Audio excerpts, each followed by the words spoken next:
Muy bien, hoy vamos a empezar la última clase teórica de este cuatrimestre, segundo cuatrimestre del 2025, y por lo tanto lo que voy a hacer es hacer una serie de conclusiones en las que se van a repetir cosas, pero ya no van a haber tantos conceptos nuevos. Vamos a repetir y vamos a tratar de darle un cierre al cuatrimestre. Para eso voy a empezar por una reflexión que tiene que ver con algo confuso que se está provocando inclusive en nuestro país en este momento de una manera bastante notoria.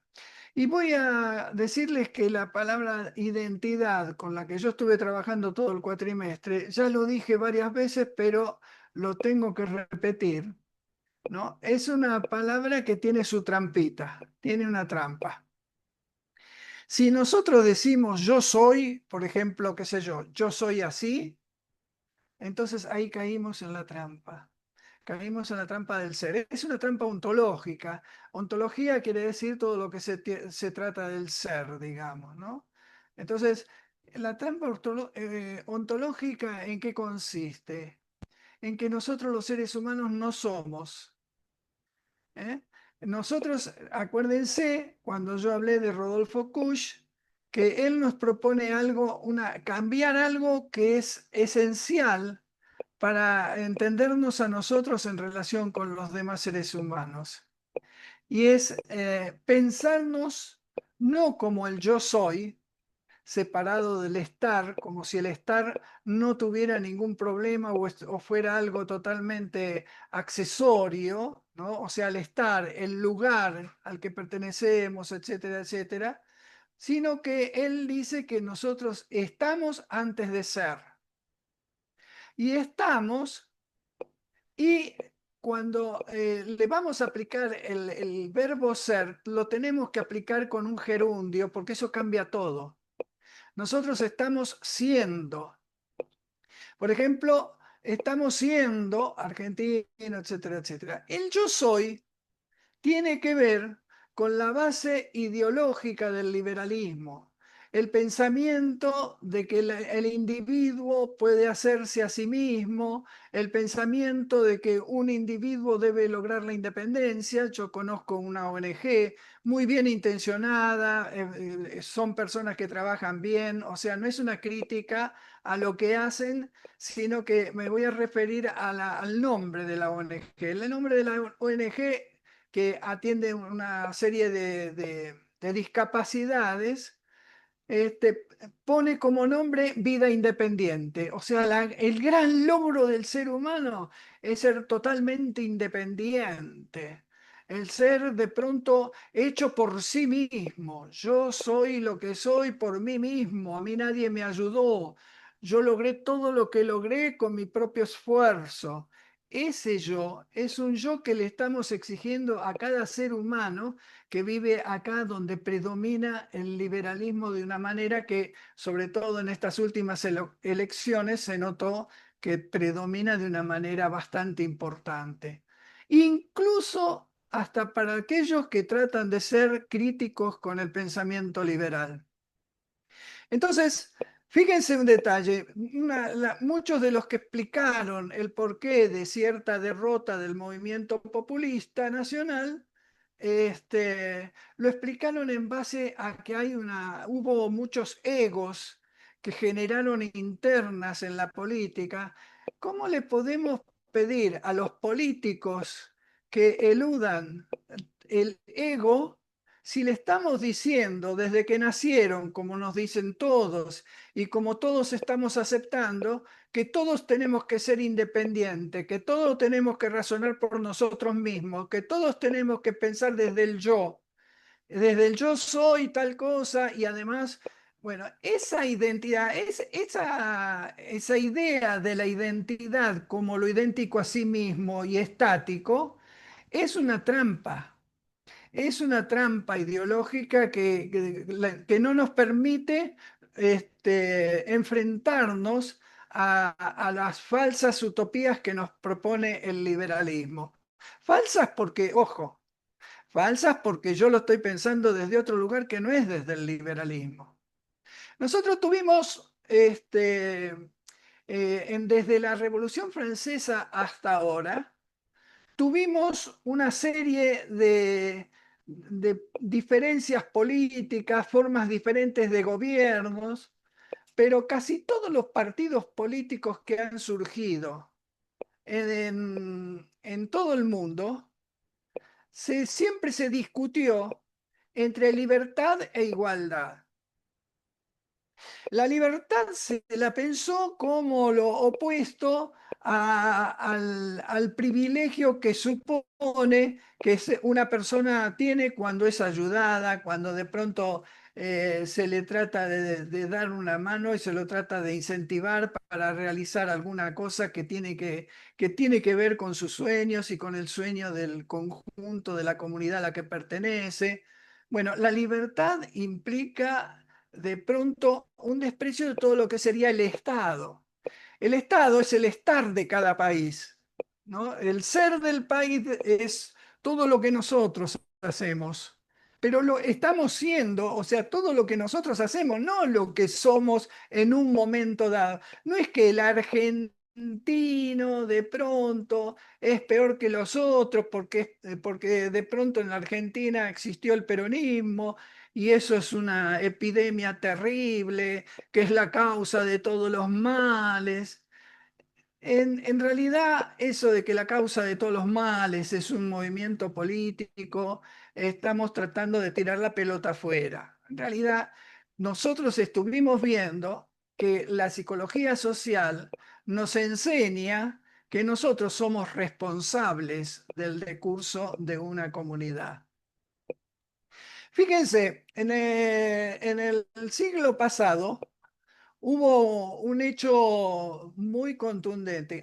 Lo que les quería decir es que las revoluciones que hubo inclusive fueron para tratar de sojuzgar a los que, por ejemplo, estaban luchando en nombre de la libertad, en nombre y tratando de levantar el nombre de la igualdad, ¿no? Entendiendo por igualdad el concepto de identidad que yo estoy criticando, o sea, que yo soy partidario de la igualdad, pero no porque la igualdad la tomo como lo idéntico. Para mí lo idéntico no es lo igual. 5 es igual a 5, pero 5 es igual a 2 en tanto y en cuanto digamos que 2 es más 3, porque el 3 ese significa la diferencia. O sea, igualar implica reconocer la diferencia, no el sentir que el otro es exactamente lo mismo que uno. La identidad patológica, vamos a llamarla, la identidad que nos perjudica, es la que hace creer que cuando buscamos la igualdad estamos buscando una identidad de tipo patológico que tiene que ver con este criterio estático, este criterio este, que no nos permite movimiento. Ustedes sabiendo que el 5 es idéntico a 5, es imposible no hacer otro tipo de operación que no sea el tener en cuenta que es idéntico a 5. Con la igualdad podemos hacer todas las operaciones que se puedan hacer en matemáticas infinitas. Con la identidad no. Pero si no existe la identidad, no se pueden establecer igualdades tampoco. Pero la identidad no la identidad que es eternamente idéntica, que no se mueve, que es estática, digamos. Entonces voy a seguir avanzando un poquito más y les digo que Berger y Luckmann, en un libro que se llama Pluralidad y Modernismo y la crisis del sentido, ellos dicen que en la humanidad hubo tres hechos, tres acontecimientos que produjeron digamos, un debilitamiento importantísimo de tres usinas de ideologías que fueron las fundamentales en el siglo XX en Occidente, donde nosotros estamos. Bueno, y también en Oriente, en realidad, me estoy equivocando, en todo el planeta, porque ellos dicen que las tres ideologías básicas del movimiento que se generó durante todo el siglo XX fueron el comunismo, el capitalismo y el catolicismo. No dice todas las religiones, dice el catolicismo porque llegó a tener una importancia internacional bastante notoria. Y fíjense, ellos nombran tres acontecimientos nada más. Yo con esto que les estoy mostrando es para orientarlos y que vean más o menos cuál es el camino que yo fui haciendo para poder llegar a proponerles todo lo que les propuse en el cuatrimestre. Entonces, estos tres acontecimientos que les voy a nombrar, simplemente es lo que tomaron esos dos autores. Me parecen que todos lo podemos conocer, que no hay que profundizar demasiado para conocerlo y entonces puede servir y puede ser útil para esta ejemplificación, nada más que para la ejemplificación. No quiere decir que todos tengan que coincidir en la evaluación que hago de los tres acontecimientos. Uno de los acontecimientos es la caída del muro. La caída del muro rompió con la fortaleza y con la usina del comunismo, digamos, del comunismo en versión socialismo real, en versión estalinista, todo ese socialismo estructurado, prácticamente sin movimiento, muy estático, todo ese socialismo prácticamente se debilitó tremendamente a partir de la caída del muro de Berlín. El otro acontecimiento que ellos señalan es el capitalismo, la caída de la torre de Wall Street. ¿Por qué la caída de la torre? Es uno de los lugares que se consideraba que estaba el poder más importante del mundo, que ningún ser humano podía batir o podía de alguna manera destruir ese bastión del capitalismo. Sentían, para ellos las Torres Gemelas eran algo así como un ejemplo del poderío al que se podía llegar con la libertad. Este aquí que cuatro tipos con una navaja cada uno lo tiró y destruyó totalmente esa torre.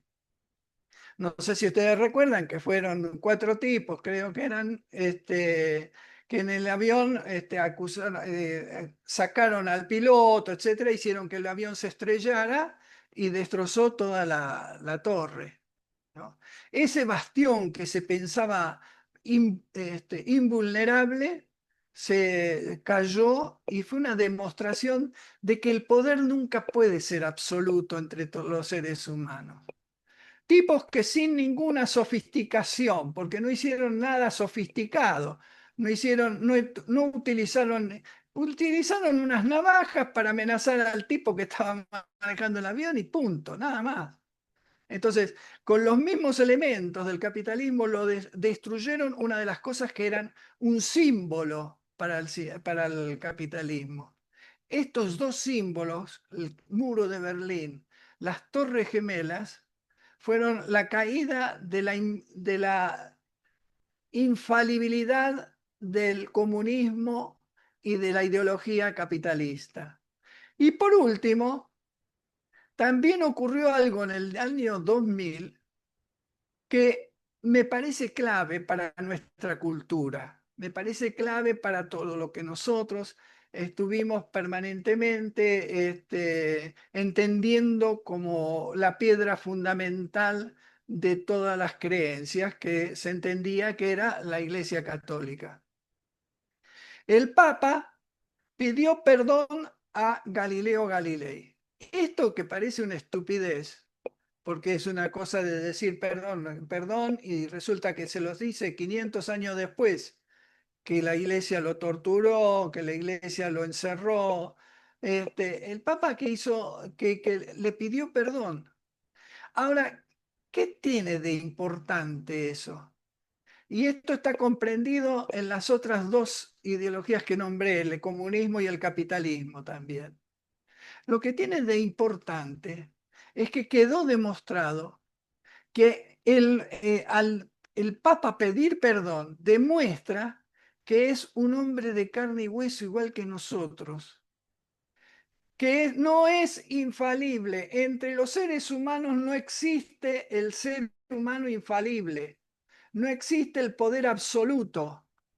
Puede haber error también en las gentes que más confiable nos parezca. ¿Y con esto qué estamos diciendo? Con esto estamos diciendo y nos vamos metiendo ya en el final, que tiene que ver con el final de nuestra materia y el propósito que yo tenía en esta cursada. Esto quiere decir que lo que declinó, los fracasos del siglo XX no fueron del capitalismo o del comunismo. Los fracasos del siglo pasado fueron el fracaso de pensar que tiene que haber un padre. Fíjense un detalle. Lo que se pelearon casi todos los partidos políticos desde la Revolución Francesa hasta ahora era por la libertad y la igualdad. Pero habían tres cosas que reclamaba la Revolución Francesa, pero de lo otro se olvidaron todos. ¿Eh?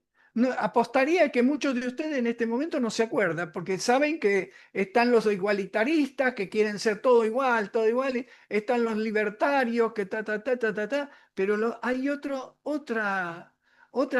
pilar de la Revolución Francesa que no se lo tuvo en cuenta.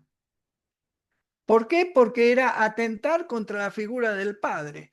La otra cosa que se pedía, además de la libertad y la igualdad, era la fraternidad. Los seres humanos tenemos que regirnos por la fraternidad. No tenemos que seguir al padre. No hay ningún padre infalible. ¿Eh? Esta cuestión es algo fundamental para entendernos nosotros como personas que realmente todos somos carentes de la posibilidad de cubrirlo todo y de beneficiarlo todo. En ese sentido, los géneros, por ejemplo, el género masculino se distingue por ser el género proveedor, el protector, el que tiene que tomar las decisiones, etcétera, etcétera. El género femenino, ¿cómo se lo piensa?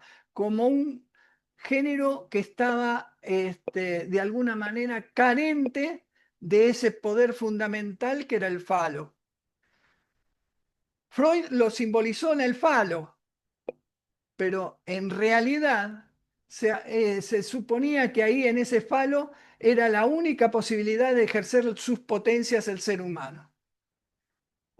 Entonces, lo que vamos a decir a partir de ahora nosotros, se los propongo pensar, esto yo no lo obligo a nadie a que piense lo mismo que yo, pero piensen en si no es realmente todo lo contrario.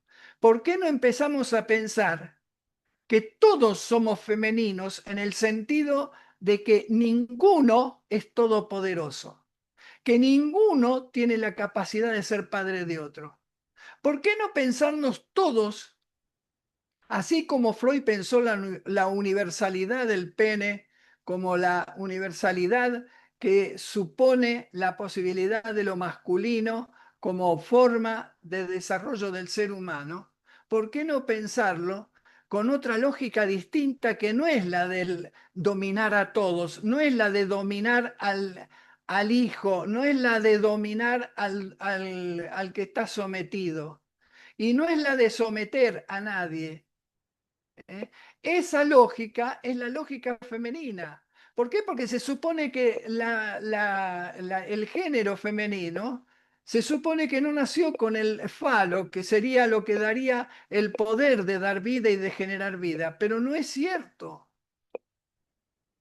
No es cierto, no existe esa posibilidad. Existe lo femenino como el reconocimiento de que ninguno es todopoderoso y que lo que nos tiene que guiar hacia el otro es el amor y el cuidado al otro, no el dominar, no el someter. ¿Eh? Entonces nosotros lo que les estoy proponiendo pensar, que pensemos en clave femenina pero a todos los seres humanos. No porque todos tenemos que tener todo lo mismo que una... No hagamos la equivocación de la identidad como se hizo, por ejemplo, como hay algún sector del feminismo que de pronto cree que ser feminista es ser idéntica a un macho y hacer las mismas cosas que un macho. Eso no lo va a llevar a la feminidad a predominar en el mundo, porque no es esa característica de la feminidad la que realmente importa para los seres humanos. La que importa es la que la lleva al cuidado, a la ternura, al amor, todas esas características de las que ahora inclusive muchas mujeres hasta sienten vergüenza de sentirlo. Porque parece que es mucho más importante ser macho, ser hombre, ser capaz de ser tan hija de puta como los hijos de puta que dominan los seres humanos, hombres que dominan a los otros. Fíjense que esto no es nuevo, ¿no? Esto estamos hablando, la reina Victoria en Inglaterra fue uno de los patriarcas más crueles que hubo en la historia del mundo. En el imperio más poderoso del mundo, la reina Victoria fue la que generó una moral que era terrible. A las histéricas, ella en esa época se propuso extirparle los úteros para que las mujeres no deseen. Y era una mujer la que estaba dominando ahí, era una mujer la que estaba mandando ahí, la que estaba en el lugar del padre.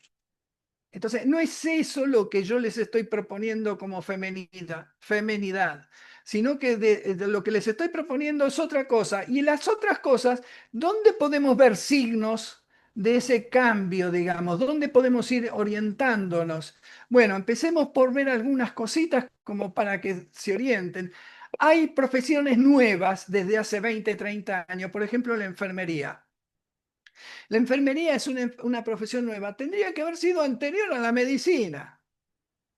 La enfermería es una profesión importantísima. No es simplemente la persona de lavar un culo. Es una tipa que de pronto, digo tipa porque predominantemente son femeninas, valga la paradoja, y entonces nos encontramos con que son personas que realizan una tarea que es irreemplazable por una inteligencia artificial.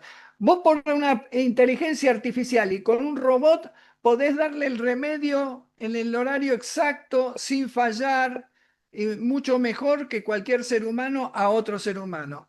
Pero lo que es el cuidado, lo que es demostrarle preocupación por tratar de ver cómo se siente, si siente dolor o no, eso es imposible que lo haga la inteligencia artificial.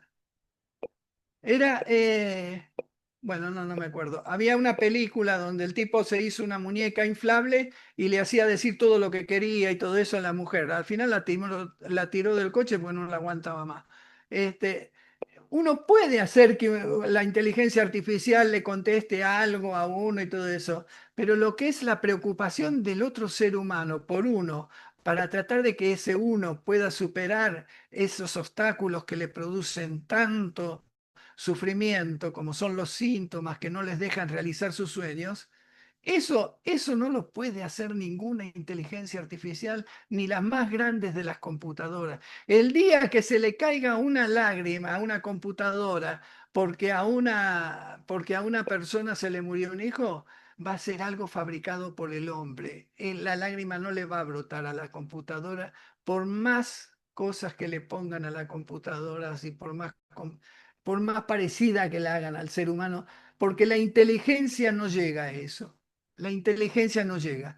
De pronto, una de las cosas que les quiero decir, por ejemplo, cuando hablamos de política, nosotros tenemos que tratar de... Hay muchas instituciones que están en nuestra democracia, que están en nuestro país, etcétera, en vigencia, y que tenemos que empezar a tratar de ver qué es lo que cómo podemos utilizarlas para alcanzar esto que les estoy diciendo, que es tratar de provocar encuentros entre los seres humanos. Cuando yo hablo de las instituciones, nunca hablo de las instituciones aisladas, porque por la misma razón que creo que no hay que pensar en el ser humano aislado como en su vida independiente, sino que hay que pensar en el ser humano en su vida interdependiente, ¿no? Sí, sí, también lo mismo les digo con relación a las instituciones.